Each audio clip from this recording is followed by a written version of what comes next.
কয় হ্যাঁ আমরা একটু যাইনি ভাই।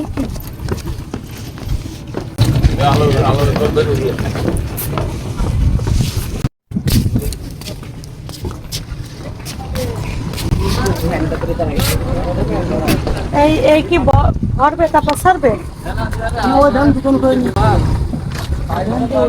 ওইদিকে যাচ্ছে। ও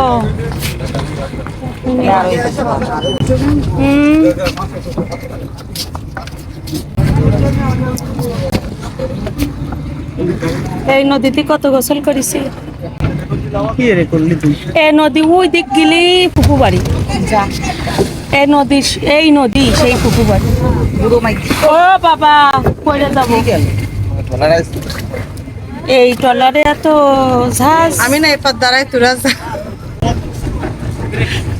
ওই দেখা পা কি দেখা যাচ্ছে দেখছিস ক্যামেরায়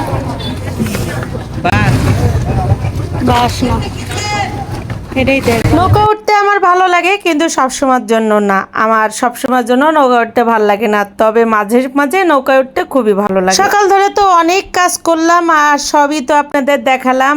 আর এই যে আবহাওয়া দেখেন, আপনারা মনে করতে পারেন যে এতগুলো কাজ করছি তাহলে মনে হয় বেলা হয়ে গেছে, না আবহাওয়া দেখে বুঝতেই পারতেছেন কেবল মনে হয় 8টা আর 8:30 বাজিনি, 8টাও মনে হয় বাজিনি, তাহলে বোঝেন সকালে উঠে কতগুলো কাজ সেরে ফেললাম। আর এই যে দেখতে দেখতে আমাদের নৌকা তো এখন ভরে গেছে, এখন মনে হয় ছেড়ে দিবে। তবে এই যে যখন ছেড়ে দেয় আর যখন আর কি থামে ওই সময়টা আমার অনেক ভয় লাগে।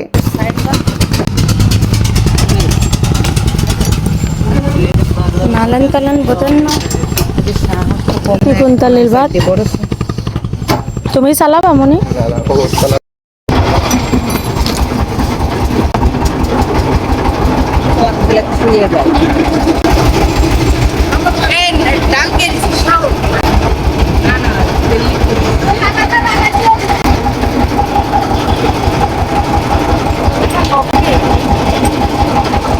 নদীর কাছে আসলে না ছোটবেলার কথা খুব মনে পড়ে যায়, কারণ এই নদীতে একসময় অনেক অনেক অনেক গোসল করেছি জানেন তো। আমার দাদির সাথে ফুপু বাড়ি যেতাম, আমার দাদির সাথে দাদির বাবার বাড়ি যেতাম। তবে এই যে যখন যেতাম না আমি আর আমার ছোট আমি আর আমার বড় আপা, তখন এই নদীতে খুব গোসল করতাম। আর আমরা কিন্তু প্রায় আমার দাদির সাথে বেড়াইতে যেতাম আর ছোটবেলা না খুব মজা করতাম। আর এই যে দেখতে দেখতে এপারে চলে আসলাম আর আমার বোনের কাণ্ড দেখেন, সে তো ভয়তেই কি করতেছে, আসলে আমারও ভয় লাগতেছে, তবে আমি নিজেকে কন্ট্রোল করতেছি, কারণ আমি বড় হয়ে যদি এমন করি তাহলে ও কি করবে, এই জন্য আমি নিজেকে কন্ট্রোল করলাম। আর এই যে দেখতে দেখতে চলে আসলাম এপারে। আর এপারে তো আমার স্মৃতির অভাব নেই, এপারে আমার বহুত স্মৃতি রয়েছে।